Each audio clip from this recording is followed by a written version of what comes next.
Daily India news में आपका स्वागत है। मैं हूं आपका दोस्त और होस्ट दुर्गेश गाजरी। दोस्तों, कल रात पाकिस्तान के आतंकी ठिकानों पर भारतीय सेना ने एयर स्ट्राइक की। एयर स्ट्राइक इतनी खामोशी से की गई कि पूरे पाकिस्तान क्या पूरी दुनिया को इसकी भनक तक नहीं लगी।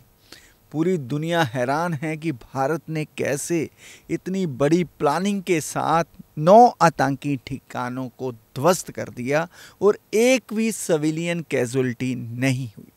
कितनी बड़ी इनपुट, कितनी बड़ी रिपोर्ट, और भारतीय सेना के तीनों जो विंग थे उनकी आपस में जो तालमेल था, आपस में कार्य करने की क्षमता थी, वो इतनी ज़बरदस्त थी कि दुश्मनों को भनक तक नहीं लगी कि कैसे 9 आतंकी ठिकाने ध्वस्त हो जाते हैं। 1 बजे से लेकर 1:35 के बीच में इस सारे ऑपरेशन को अंजाम दिया जाता है और इस ऑपरेशन को प्रधानमंत्री खुद मॉनिटर कर रहे होते हैं, क्योंकि पूरा देश 22 अप्रैल की पहलगाम घटना के बाद उबल रहा था। तो देखिए, प्रधानमंत्री नरेंद्र मोदी जी ने जो इस ऑपरेशन का नाम रखा, वो नाम भी इतना मार्मिक था कि ऑपरेशन सिंदूर क्यों रखा गया वो भी हम आपको बता देते हैं। क्योंकि बहुत सी महिलाओं का जो सुहाग है वो छीन लिया गया, इस वजह से जो है ऑपरेशन सिंदूर इसे नाम दिया गया। ऑपरेशन सिंदूर इतनी कामयाबी के साथ, इतनी खामोशी के साथ सरअंजाम दिया गया कि पाकिस्तान को भनक तक नहीं लगी और आतंकी जो थे, मसूद अजहर और भी जितने भी आतंकी लोग थे, उनके परिवार भी इसके निशाने में, इसकी जद में आ गए हैं। तो इस तमाम मामले में चर्चा करने के लिए हमारे साथ मौजूद हैं पत्रकार प्रहलाद संगेलिया साहब, क्या है ये सारा ऑपरेशन सिंदूर, क्या जानते हैं? देखिए दुर्गेश जी, पहले तो मैं आपको बता दूं कि पिछले लगभग 2 हफ्तों से ये चल रहा था कि भारत सरकार या भारतीय आर्मी कोई बड़ा एक्शन लेगी, कब लेगी। सभी द्वारा ये सवाल खड़े किए जा रहे थे कि कब जो है वो बदला लिया जाएगा, ख़ास तौर पर पहलगाम आतंकी हमले का। जिस तरह से पहलगाम में भोले भाले निर्दोष वहाँ पर जो टूरिस्ट थे, सैलानी थे, उनको उनका धर्म पूछकर गोली मारी गई, तो उस वजह से सारा हिंदुस्तान जो है गुस्से में था और हर तरफ से यही कहा जा रहा था कि भारतीय सेना कब इसका बदला लेगी। ऐसे में प्लानिंग तो बहुत चल रही थी और आप देखिए कि पाकिस्तान को किस तरह उलझाई रखा कि कभी ब्लैकआउट, कभी मॉक ड्रिल, कभी किस में। वो अभी इससे बाहर ही नहीं आई थी कि रात को करीब जो 7 मई सुबह 1:30 बजे जिस तरह से एयर स्ट्राइक की पाकिस्तान के आतंकी ठिकानों पर, जहां पर पनाह दी जाती थी, वहां पर उनके लॉन्च पैड, उनकी प्लानिंग, उनके जिस तरह से आतंकियों को वहाँ पर सिखलाई कैंप, हर जगह पर लगभग 9 ठिकानों पर एयर स्ट्राइक की गई और आधुनिक मिसाइलों से। ये कहा जा रहा था ना कि राफेल किस लिए लिया है, ये हाईटेक जो जहाज़ हैं ये किस लिए लिए हैं। तो मैं आपको बता दूं कि इसीलिए लिए हैं, पर तुम्हारे या हमारे कहने से ये हमला या ये जवाब नहीं दिया जा सकता।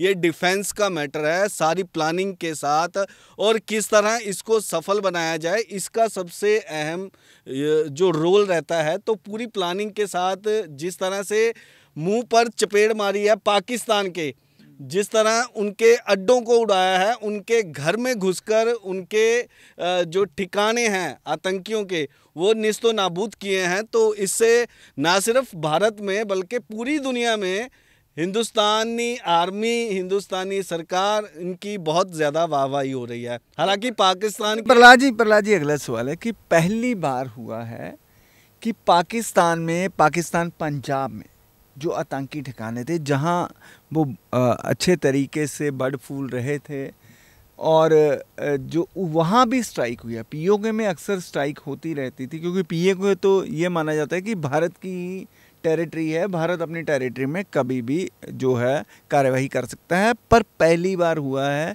कि सियालकोट, भावलपुर में भी पाकिस्तान के ऊपर, पाकिस्तान की जो टेरिटरी है उसमें भारत ने घुसकर हमला किया है और आतंकी मसूद अजहर, मौलाना मसूद जो है वो पहली बार रोते नज़र आए हैं। उसके जो परिवार के सदस्य थे उनको भी अल्लाह के पास भेज दिया है इस एयर स्ट्राइक में, क्योंकि अब शायद रोते हुए नज़र आ रहे हैं, रो रहे हैं कि मैं क्यों नहीं मरा, मेरा परिवार के इतने भांजा भांजी भतीजे भतीजी भाई सब मर गए, तो मैं क्यों नहीं मरा। तो पहली बार शायद उन्हें दर्द महसूस हुआ होगा अपनों के जाने का, क्योंकि अक्सर मसूद अजहर, मैं तुम्हें ये बताना चाहता हूँ कि ये सज़ा तुम्हें मिलनी थी जो तुम्हारे परिवार को मिली है। जिस तरह से तुम आतंकवाद फैलाते हो, जिस तरह से भारतीयों को निशाना बनाते हो, बेगुनाहों की जान लेते हो, तो वो तो होना ही है। अल्लाह रब, परवतदिगार, वाहेगुरु, परमात्मा सब एक हैं और इसी धरती पर तुम्हें उसकी सज़ा भुगतनी पड़ेगी। हालांकि अब उन तुम्हारे परिवार को सज़ा मिली है और अब तुम्हारी बारी है, और तुम जैसे जितने पाकिस्तान में ठिकाने बनाकर बैठे हुए हो, अब उनके ऊपर नज़र भारतीय सेना की पड़ गई है। घर में घुसकर मार रहे हैं। सबसे अहम बात, जितनी मर्जी LOC पर, जितनी मर्जी बॉर्डर पर सुरक्षा बढ़ा लो, तुम्हें घर में घुसकर इसी तरह मारा जाएगा। और ये अब तक की, दुर्गेश जी, सबसे बड़ी कार्यवाही माना जा रहा है, कही जा रही है। वहीं पाकिस्तान के जो रक्षा मंत्री हैं उनका भी जवाब आया है, वो भी इतनी सी शक्ल लेकर रोते हुए नज़र आ रहे हैं और बता रहे हैं कि यहाँ तो कुछ हुआ नहीं। भाई साहब, जो हमारी प्रेस कॉन्फ्रेंस की है इंडियन आर्मी ने, पहले तो वो चेक कर लो। एक एक ठिकाने की वीडियोग्राफरी हुई है, एक एक ठिकाने का किस तरह निस्तो नाबूद किया जा रहा है, उसका प्रूफ उन्होंने प्रेस कॉन्फ्रेंस में जारी किया है। ये ध्यान से ज़रा देख लें। जो तुम्हारे यहाँ पर बैठे हुए हैं ना, छोटे मोटे जो भी गुप्तचर हैं, उनसे कह दें अपने बाप को भेज दें जो भी कार्यवाही हिंदुस्तानी सेना ने की है। देखो प्रहलाद, आज पूरा देश जो है वो गर्व महसूस कर रहा है भारतीय सेनाओं पर। वो कह रहा है कि समय लगा पर माकूल जवाब दिया गया। वो एक फिल्म का डायलॉग था ना, करारा जवाब मिलेगा, तो वो करारा जवाब भारतीय सेनाओं ने जो है आतंक के आकाओं को दिया है। देखिए, जो ISI है इनको सपोर्ट करती है। अब देखिए, पाकिस्तान के प्रधानमंत्री शहबाज शरीफ कहीं नज़र नहीं आ रहे, उनके जो सेना प्रमुख है मनीर, वो नज़र नहीं आ रहे। तो ये छुटपुट लोगों को आगे किया हुआ है। उनको पता है कि अगर भारत के साथ कहीं भी पंगा लेंगे तो भारत उनको धरती से ही उनका अस्तित्व ख़त्म कर देगा। और दूसरी बड़ी बात यह है कि जो पाकिस्तान के नेता हैं, ज़्यादातर, मैं आम जनता की बात नहीं कर रहा, जो नेता हैं या आर्मी के चीफ हैं या जो मदरसों में पढ़कर आगे बढ़े हैं, तो भारत में पहले जन्म से ही उनमें नफरत भरी जाती है प्रहलाद। तो भारत तो एक मित्र देश है, अगर मित्रता का हाथ बढ़ाएंगे या आतंकवाद का रास्ता छोड़ेंगे तो वो तरक्की करेंगे, वो अपने देश को भी आगे बढ़ा सकते हैं। और भारत ने आगे बढ़ाया, भारत ने उनसे कभी दुश्मनी नहीं की। वो एक धर्म के नाम पे देश बनता है, उनकी मदद करते रहे हैं, बिल्कुल फाइनेंशियली मदद होती रही है। जब 1947 में आज़ाद हुआ तो उनको मतलब कि सर पर बारिश से बचने के लिए तरपाल भी भारत ने दी थी, 75 करोड़ रुपया भी भारत ने दिया था। इतना कुछ करने के बाद, इतने एहसानों के तले दबे होने के बाद, अब दुर्गेश जी, 93,000 फौजियों का सरेंडर कराने के बाद, उन्हें छोड़ने के बाद भी अब पाकिस्तान के मन में नफरत क्यों नहीं जा रही प्रहलाद? इतनी नफरत कहाँ से लाते हैं? देखिए, भुखमरी तो चरम सीमा पर है पाकिस्तान में। जिस तरह से पिछले दिनी अगर मैं पंजाब के मुख्यमंत्री भगवंत मान की बात करूं, तो वो एक बात करते हुए नज़र आ रहे थे कि जब ये आर्टिस्ट आपस में मुलाकात होती थी इनकी आपस में, लाफ्टर चैलेंज में जब वो थे, तो वहाँ पर पाकिस्तान वाले उन्हें बोलते थे, भाई हमारे लाहौर पर भी कब्जा कर लो, कराची में भी कब्जा कर लो, कम से कम हमें खाने को तो अच्छा या कुछ मिल जाएगा। इतनी भूखमरी है तुम्हारे देश में, फिर भी तुम जिस तरह से आतंकियों को पनाह देते हो, अपना ज़्यादातर जो हिस्सा है कमाई का वो इन की पनाह में लगाते हो, तो ऐसे में आपको इसी तरह से जवाब मिलेगा, क्योंकि अब सरकार मोदी की है। मोदी ने जो इस अपनी टर्म में जो जवाब दिए हैं और जिस तरह से जवाब दिए हैं, उससे तो आपको अंदाज़ा हो ही गया होगा कि अब भारतीय सेना चुप रहने वाली नहीं है। भारतीय सेना को तो जिस तरह से प्रधानमंत्री नरेंद्र मोदी द्वारा ये कह दिया गया था कि अब तुम ही प्लानिंग करो और तुम ही मुझे बताओ कि किस तरह से इसका जवाब दिया जाएगा और प्लानिंग कितनी सटीक। हालांकि ये जब जियो में इनके जो रक्षा मंत्री हैं उन्होंने इंटरव्यू दिया है, उसमें बता रहे हैं कि मासूम लोगों पर अटैक किया, मदरसे पर अटैक किया, स्कूलों में अटैक किया, जो पब्लिक प्लेसेस है उन पर अटैक किया। भाई साहब, एक एक सटीक जगह पर मिसाइलें गिरी हैं, आपको पता होना चाहिए, जो सिर्फ आपके पास सबूत नहीं है। प्रहलाद, भारतीय खुफिया एजेंसी की चूक हुई थी पहलगाम हमले को लेकर, पर जितनी प्लानिंग, जितनी सटीक जानकारी भारतीय सेनाओं को, भारत सरकार को हमारी खुफिया एजेंसियों ने दी, उसके बाद जो सटीक हमले हुए, और पहली बार पाकिस्तान पंजाब पे, मैं पंजाब बार बार फोकस कर रहा हूँ क्योंकि पूरे पाकिस्तान को पंजाब के लोगों ने बुरा हाल कर रखा है, पूरे पाकिस्तानियों का। अगर कहीं सिंध की बात करें, बावलपुर की बात करें, कहीं की भी बात करें, तो खैबर पख्तूनख्वा की बात करें, तो पंजाबियों ने इन सब लोगों को सता रखा है। पाकिस्तान के लोग तो जश्न मना रहे हैं, पीओके में लोग जश्न मना रहे हैं कि ये जो आतंकी ठिकाने थे ये ध्वस्त हुए हैं, उन्होंने इनका जीना हराम कर रखा था। सर, वहाँ भी हमारे जैसे ही लोग हैं, हमारे जैसे वो लोकल लोग हैं, वो तो नहीं चाहते कि इस तरह से कोई कार्यवाही या दोनों देशों के बीच कोई तलख बढ़े। वो भी अमन चाहते हैं, हिंदुस्तान के लोग भी अमन चाहते हैं, युद्ध कोई नहीं चाहता। पर जिस तरह से ये गिदड़ आते हैं, है ना, जंगलों के रास्ते आते हैं, लुक छुप कर आते हैं, ये जवाब होता है। जिस तरह से खुलेआम एयर स्ट्राइक के जरिए पाकिस्तान को अब जवाब दिया है, और इनकी गिदड़ भंगिए देखो किस तरह से अब ये कह रहे हैं कि हम भी करेंगे, हम ये करेंगे, हम, अरे आकर तो देखो, तुम्हारे लिए स्वागत के लिए यहाँ पर बॉर्डर पर मिसाइलें दाग रखी हैं, और पता चल जाएगा, एक बारी क्रॉस तो करो, फिर पता चलेगा क्या अब भारत क्या करने वाला है और किस तरह से करने वाला है। सब तुम्हें पता चल जाएगा कि बाप बाप होता है और बेटा बेटा होता है। दुर्गेश जी, आगे चलते हैं। एक और बात प्रहलाद, देखो मैं आपको बताऊं कि एक नैरेटिव सेट किया जा रहा है वहाँ बैठे लोगों को। देखो, आपने सोशल मीडिया पे पढ़ा होगा कि सिख हमारे साथ नहीं लड़ेंगे, पंजाब के लोग नहीं लड़ेंगे, सिख हमारा साथ देंगे पाकिस्तान का। पाकिस्तान की जो आईएसआई है उसके द्वारा एक नैरेटिव सेट किया गया, और फिर ये अगर नुकसान होगा तो पंजाबियों का होगा। वहाँ बैठे लोग भारत को बांटने का प्रयास कर रहे हैं, और दूसरी बात, यहाँ बैठे कुछ लोग भी इस बात का समर्थन करते हैं। उन लोगों को शर्म आनी चाहिए, क्योंकि भारत एक है, पंजाब भी भारत का हिस्सा है, राजस्थान भी भारत का हिस्सा है, संपूर्ण भारत, अखंड भारत भारत का हिस्सा है। तो ऐसे में हम पाकिस्तान बैठे जो आईएसआई के जो आका हैं उनको बताना भी चाहते हैं कि भारत की एकता, संप्रभुता को आप खंड खंड नहीं कर सकते। भारत के जितने भी लोग हैं वो भारत के लिए एक साथ खड़े हो सकते हैं।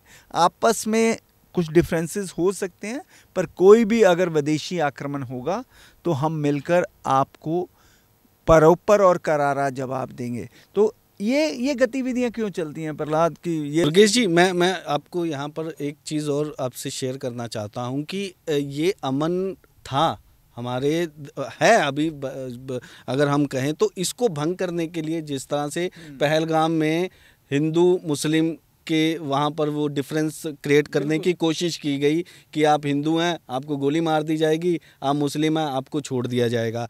ये सीधा सीधा टारगेट अमन को टारगेट किया गया, भाईचारे को टारगेट किया गया। उससे पहले अगर पुलवामा अटैक की बात करें, उससे पहले अगर हम उरी हमले की बात करें, उससे पहले हम मुंबई अटैक की करें, पार्लियामेंट अटैक की करें, लगातार ये लोग भारतीय जो भाईचारा है, भारतीय अमन कानून की स्थिति है, उसको ख़त्म करने की कोशिश करते रहे हैं।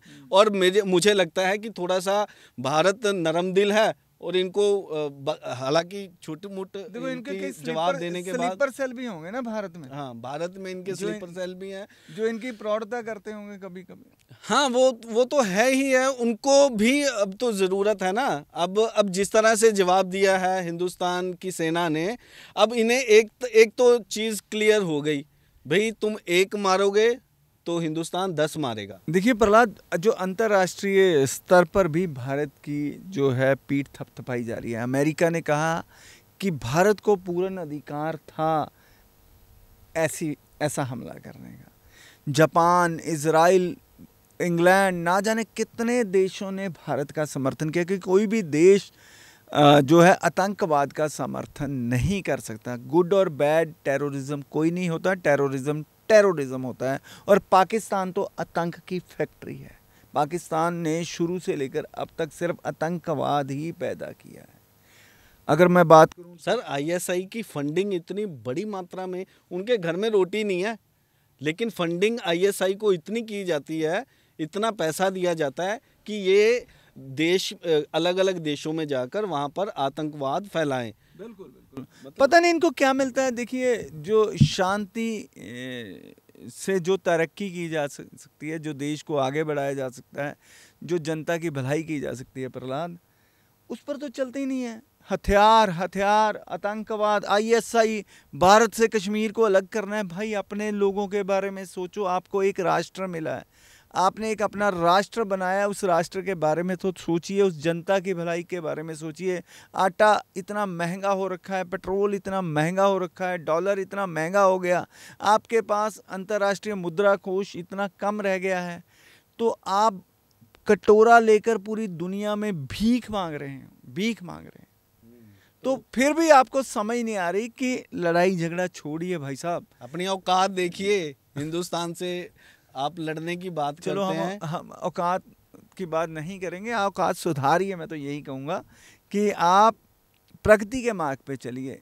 प्रगति के मार्ग पे शांति होगी तभी प्रगति के मार्ग पे चल सकते हैं। और प्रहलाद, 4 जो एरिया हैं पंजाब के थे, पाकिस्तानी पंजाब, और 5 एरिया जो थे वो पीओ के थे, जम्मू कश्मीर के, जो पाकिस्तान ने जो इलीगल तरीके से हमारा एरिया कब्जा किया हुआ है उसके थे। और पाकिस्तान के लोग भी खुशी मना रहे हैं। पाकिस्तान में लोग इन आतंकियों से वो भी खफा हैं, वो भी दुखी हैं। और जम्मू एंड कश्मीर के जो पीओ के हैं, जो पाकिस्तान ने अक्कुपाई किया है, वहाँ के लोग भी आनंदित महसूस कर रहे हैं कि इनका खात्मा किया। वो तो कहते हैं कि भारत अगर हमला करता है तो हम भारत का साथ देंगे। अब ऐसी स्थिति बन चुकी है प्रहलाद जी, कितनी सच्चाई है? हालात देखिए पाकिस्तान के, कि पता था भी जवाब मिलेगा, और तमाम जितनी भी इनकी सुरक्षा एजेंसियां हैं वो अलर्ट पर थी, बॉर्डर्स अलर्ट पर थे, सुरक्षा बहुत ज़्यादा बढ़ाई हुई थी। पर पाकिस्तान को जिस तरह से अब जवाब मिला है कि अरे मॉक ड्रिल में ही आपको घुमाते रहे, ब्लैकआउट में ही आपको घुमाते रहे, आपकी सिर्फ मानसिकता ये है कि आपको जो है इंडियन आर्मी जिस तरह से घुमाती रही ना, तो इसी तरह से घूमते रहेंगे आप के। भारतीय नेवी ने भी देखो, जैसे कराची के पास जो इनकी नेवी को हम कहें कि पूरे तरीके से डरा दिया, वहाँ ड्रिलिंग हुई, और भारतीय जो आर्मी है उसका तो परचम पूरी दुनिया में भटकाना था सर। और एयरफोर्स, मतलब इतनी प्रोफेशनल फोर्स, इतनी प्रोफेशनल अप्रोच। और इजराइल भी अब भारत का जो है लोहा मान रहा है प्रहलाद। वो कह रहा है कि मतलब अब भारत वो 70, 80, 85 के दशक वाला भारत नहीं रहा, अब तो घर में घुसकर मारने वाला तो भारत है। देखिए, जो हमारी प्रधानमंत्री इंदिरा गांधी जी थे, स्वर्गीय प्रधानमंत्री, तो उन्होंने भी पाकिस्तान को जमकर सबक सिखाया था। अब उसके बाद जो प्रधानमंत्री नरेंद्र मोदी का फैसला लेने की क्षमता है, उस आयरन लेडी के बाद अगर भारत में किसी के पास डिसीज़न लेने की ताकत है, और जो डिसीज़न बताता है कि भारत अब वो भारत नहीं रहा, घर में घुस के मारेगा, कोई उसका साथ दे कोई उसका साथ ना दे। भारत में अगर आप अशांति फैलाएंगे तो कहीं ना कहीं हम आपको सबक सिखाएंगे। तो प्रहलाद जी, मेरा आखिरी सवाल है आपसे, तो क्या अब आगे भी कोई कार्रवाई हो सकती है? जी बिल्कुल।